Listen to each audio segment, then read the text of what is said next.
ہمارے channel Urdu moral story میں خوش آمدید۔ ہمارے چینل سے روزانہ آپ کو سچی اسلامی کہانیاں سنائی جاتی ہیں۔ ان کہانیوں میں کوئی نہ کوئی ایسا سبق چھپا ہوتا ہے جو آپ کی زندگی سنوار سکتا ہے۔ آج کا واقعہ بھی ایسا ہی ہے۔ چلیے سنتے ہیں آج کی کہانی۔ میں زندگی میں کوئی اعلیٰ مقام پانا چاہتی تھی، بہت کچھ کرنا چاہتی تھی، مگر قسمت نے پلٹا کھایا اور میں نے ایک بیوٹی پارلر میں جاب کر لی۔ شاید کہ یہی میری تقدیر میں لکھا تھا، روز ہی شام کو پارلر جانا ہوتا۔ چونکہ امیر دلہنوں کو سجانے کا فریضہ بیوٹی پارلر کی مالکہ نے میرے ذمے ڈال دیا تھا، ان کے خیال میں جو کمال اور چابک دستی میرے ہاتھوں میں تھی وہ کسی اور لڑکی کے ہاتھ میں نہ تھی۔ اس روز جب شام کو گھر سے نکلی تو لوگ اپنے اپنے کاموں میں مصروف وقت کے دھارے پر بہے جا رہے تھے۔ میری متوازن چال میرے مزاج کی طمانینت کا پتہ دے رہی تھی۔ اپنے آپ کو سنبھالتے ہوئے میں روشن مال میں داخل ہو گئی جہاں بیوٹی پارلر واقع تھا۔ مجھے یاد آیا کہ جب مجبوری کے کارن پہلی بار جاب کے لیے گھر سے نکلی تو میری شخصیت اس قدر پرعزم اور پروقار نہ تھی، مگر اس شہر کی چکا چوند نے مجھ کو ایسا بننے پر مجبور کر دیا کہ اب میں روزانہ ایک نیا عزم لیے زندگی کی دوڑ میں شامل ہوتی اور شام گئے تک حالات کا مقابلہ کرتی۔ آج میں قدرے لیٹ تھی، تیزی سے برقی زینے پر جا رکی۔ لمحہ بلمحہ اوپر کی طرف اٹھتے زینے سے اطراف کا نظارہ کھلنے لگا۔ میں نے ہجوم پر ایک نظر ڈالی اور ایک طرف کو چل دی۔ بیوٹی پارلر پہنچ کر میں نے اپنے بکھرے بالوں کو باندھا اور کافی بنانے لگی۔ ساتھی لڑکیاں بھی ماحول کا حصہ بن گئیں۔ یہ شہر بھر کا سب سے مشہور بیوٹی پارلر تھا۔ یہاں پر ہم سب لوگ ایسی ایسی عورتوں کو دیکھتے جن پر قسمت مہرباں ہوتی۔ ہر عورت دوسری سے زیادہ خوبصورت نظر آنا چاہتی تھی۔ روزانہ کئی دوشیزائیں دلہن کا روپ دھار کر پیا دیس سدھار جاتیں۔ ان لڑکیوں سے چہروں کی سجاوٹ بڑھانے کی قیمت وصول کی جاتی، لیکن یہ بیوٹی پارلر ان کے دلی جذبات چھپانے سے پھر بھی قاصر رہتا۔ مجھ کو یہاں کام کرتے 1 سال ہی گزرا تھا، مگر میں نے اپنی لگن اور محنت سے ثابت کر دیا کہ میں کوئی عام لڑکی نہیں ہوں۔ بہت کم گو تھی، مجھ کو جاننے کے لیے کسی دیدہ ور کی ضرورت تھی، لہٰذا میں اپنے کام سے کام رکھتی۔ یہاں کام کرنے والی لڑکیاں آپس میں ہنسی مذاق کرتیں، مگر مجھ سے کسی کی مذاق کی جرات نہ ہوتی۔ میری آنکھوں میں گہرائی تھی، کوئی بات تھی جو میرے دل کے کواڑوں پر پڑے قفل کو توڑنے کی اہلیت رکھتی تھی۔ یہاں ایسا کوئی نہیں تھا۔ بیوٹی پارلر کے اندر گزارے دن ہلکے پھلکے انداز میں اپنی روش پر بہہ رہے تھے۔ آج تک ایک امیر زادی نے وقت دے رکھا تھا، مگر سواری دیر سے ملنے کے باعث میں ابھی تک نہ پہنچی تھی۔ ایسا کبھی نہ ہوتا، میں ہمیشہ وقت پر پہنچتی تھی۔ راستے میں تھی تو بیوٹی پارلر کی مالکہ نے کئی بار فون کیا، کیونکہ دلہن بننے والی لڑکی بضد تھی کہ اگر وہ تیار ہوگی تو فقط میرے ہاتھوں ورنہ کسی اور کے ہاتھوں تیار نہ ہوگی۔ تبھی لڑکیاں ایک دوسرے سے سرگوشیاں کر رہی تھیں کہ آخر کومل کے ہاتھوں میں ایسا کیا جادو ہے جو ہر کوئی اسی سے تیار ہونا چاہتا ہے۔ دلہن کے پیا کا بھی کئی بار فون آ گیا تھا۔ جب میں بیوٹی پارلر کی طرف بڑھ رہی تھی، ہوا میں خنکی کھلی ہوئی تھی، لگتا تھا کہ ابھی بارش کی بوندیں برسنے لگیں گی۔ سڑک کے دونوں اطراف میں درختوں کے پتے ہوا میں پھڑ پھڑا رہے تھے، گویا ٹہنی سے ٹوٹ کر سڑک پر بکھر جانا چاہتے ہوں۔ سردیوں کی شام رات کا روپ بدل کر ماحول میں سنجیدگی بھر لاتی۔ یوں ہی میں نے بیوٹی پارلر میں قدم رکھا تو لگا کہ باہر کے مقابلے میں اندر کا موسم گرم تھا۔ دلہن کے چہرے کی مسکراہٹ مجھے دیکھتے ہی لوٹ آئی۔ میں نے اپنے چرمی بیگ کو ایک طرف ڈال کر دیر سے آنے کی معذرت کی۔ کافی کا کپ رکھ کر ہاتھ دھونے لگی تاکہ سردی کا احساس کم ہو۔ پارلر کی مالکہ خوش ہو کر مجھے مشکرانہ نظروں سے دیکھ رہی تھی۔ کام کرنے والی لڑکیاں بھی میرے چہرے کی سنجیدگی دیکھ کر چپ تھیں۔ کسی نے تاخیر سے آنے کی وجہ پوچھنے کی جرات نہیں کی۔ میں نے کنول کو روسی جوڑا پہننے کو کہا اور مطلوبہ چیزیں اکٹھی کرنے لگی۔ وہ تو پریوں کے دیس کی شہزادی لگ رہی تھی۔ میں نے نظر بھر کو اسے حیرت میں ڈوب کر دیکھا، پھر جلد ہی اپنے حواس جمع کیے اور اس کے بال سنوارنے لگی۔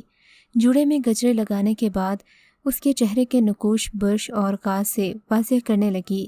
ساتھی لڑکیاں اپنے کام سے فراغت پا کر مجھے بغور دیکھ رہی تھیں۔ یہی بات مالکن کو بھی پسند تھی۔ چہرے مہرے کا اتار چڑھاؤ ایسے زاویوں سے باندھا گیا کہ سبحان اللہ، ایک لڑکی نے بازو بند کے طور پر جوش مند دلہن کو پہنایا تو کنول گویا ہوئی۔ یہ زیور خاص طور پر میری ساس نے بنوایا ہے نیک شگون کے لیے۔ میں نے جوش بند کو ایک نظر دیکھا تو مجھے یاد آ گیا۔ نیک شگون، میں زیر لب مسکرا دی۔ اسی وقت کمل کا سیل فون بج اٹھا۔ دلہن آواز سنتے ہی چہکنے لگی۔ وہ اپنے پیا سے باتوں میں مشغول تھی، یہ بھول گئی کہ میں اس کے چہرے کو سنوار رہی ہوں۔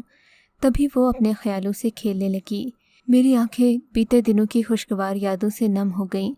برش پر گرفت مضبوط ہونے لگی اور ہاتھ کے انگوٹھے سے میں برش کے دندانوں کو بھینچنے لگی۔ تمام لڑکیاں حیرت سے مجھے دیکھ رہی تھیں کہ یہ آخر معجزہ کیا ہے۔ دلہن نے تبھی فون آف کر دیا اور ملائمت سے میرے بازو کو چھو کر ہلایا۔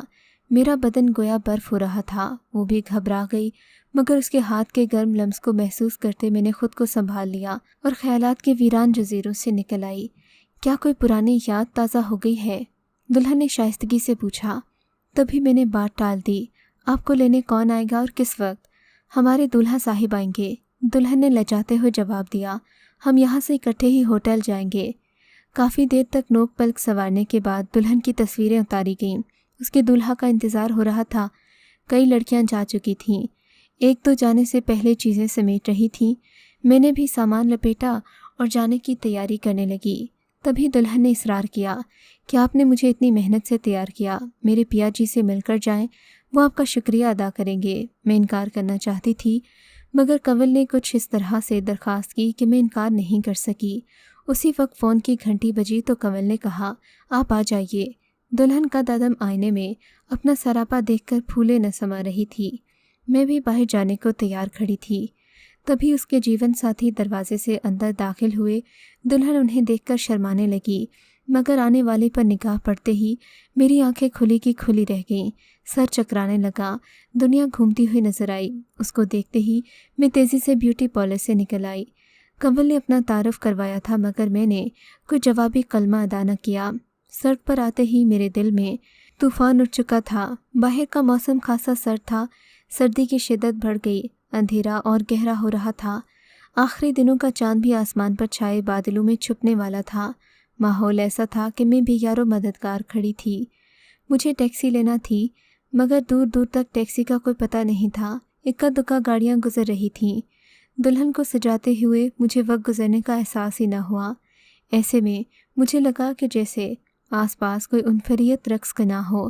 اس طلسماتی منظر میں بیگ کو میں نے اپنے سینے سے لگا لیا۔ سوچنے لگی اب یہاں سے کیسے جاؤں۔ کوئی سواری نہ مل رہی تھی تو ایک طرف کو چل دی۔ تبھی مجھے احساس ہوا کہ کوئی میرا پیچھا کر رہا ہے۔ میں پیچھے مڑ کر دیکھتی، مگر وہاں کسی کو نہ پا کر مجھے واپس مڑنا پڑتا۔ چلتے چلتے مجھے لگا کہ ایک گاڑی قریب آ کر آہستہ ہوئی۔ ڈر کر میں نے اپنی رفتار اور تیز کر دی۔ میں جلد از جلد قریبی بس اسٹاپ پر پہنچنا چاہتی تھی، تاہم کنکھیوں سے دیکھا کہ شاید کوئی ٹیکسی ہو، مگر وہ کوئی نجی گاڑی تھی۔ اس میں موجود شخص کی آنکھیں مجھے گھور رہی تھیں۔ جو ہی میں نے سڑک کراس کرنا چاہی، وہ شخص گاڑی روک کر باہر نکل آیا اور گھوم کر میرے سامنے آ گیا۔ تم؟ میں نے ضبط سے زیر لب کہا۔ کیوں میرا تعاقب کیا ہے؟ اب کیا دیکھنے آئے ہو؟ جاؤ اپنی زندگی کی خوشیوں کو سمیٹو، میرا تمہارا کیا واسطہ؟ کہنے لگا مجھے معاف کر دو، اس میں میرا کوئی قصور نہیں تھا۔ ہاں، قصور تو میرا تھا کیونکہ میں منحوس تھی، حالات خراب میں نے کرائے، میری وجہ سے سڑکیں بند ہوئیں، میرے ستارے خراب تھے جو ہم نہ مل سکے، تمہارے ابا کی دکان توڑ دی گئی، میری قسمت بری تھی جو تم سے شادی کو ہاں کی۔ میں پھوٹ پھوٹ کر رونے لگی۔ سڑک کے اس پار گاڑی کھڑی تھی جس میں طاہر کی دلہن کنول بیٹھی ہوئی تھی، جس کو میں نے گھنٹوں محنت سے سجایا تھا۔ اسی نیک دل نے کہا کہ طاہر کومل کو بٹھا لو، بیچاری رات کے وقت پیدل جا رہی ہے، اس وقت اسے سواری کہاں سے ملے گی؟ اس نے ترس کھایا ہوگا۔ یہ خیال آتے ہی آنسو اور تیزی سے میرے رخساروں پر بہنے لگے۔ کومل، مجھے سمجھنے کی کوشش کرو، شہر کے حالات ہی کچھ ایسے ہو گئے تھے۔ جب سب کی طرف سے دباؤ بڑھ گیا، میں کچھ نہ کر سکا تو میرا ذہن معاف ہو گیا۔ میں آج بھی تم سے محبت کرتا ہوں۔ کنول میری دلہن بنے گی میں نے سوچا نہیں تھا۔ خاموش۔ میں چیخنے کو تھی، مگر اس کی دلہن کے خیال سے اپنی چیخ کو حلق میں دبا کر کہا، جھوٹ بولتے ہو تم، اگر ایسا ہوتا تو تم کچھ پس و پیش کرتے۔ وہ رشتہ تم نے آسانی سے توڑ دیا، یہ بھی نہ سوچا کہ میری زندگی پر اس کے کیا اثرات ہوں گے۔ کہنے لگا، تم سمجھنے کی کوشش کرو، حالات خراب ہو گئے تھے، کون جانتا تھا کہ چند ساعتوں میں کیا ہو جائے گا۔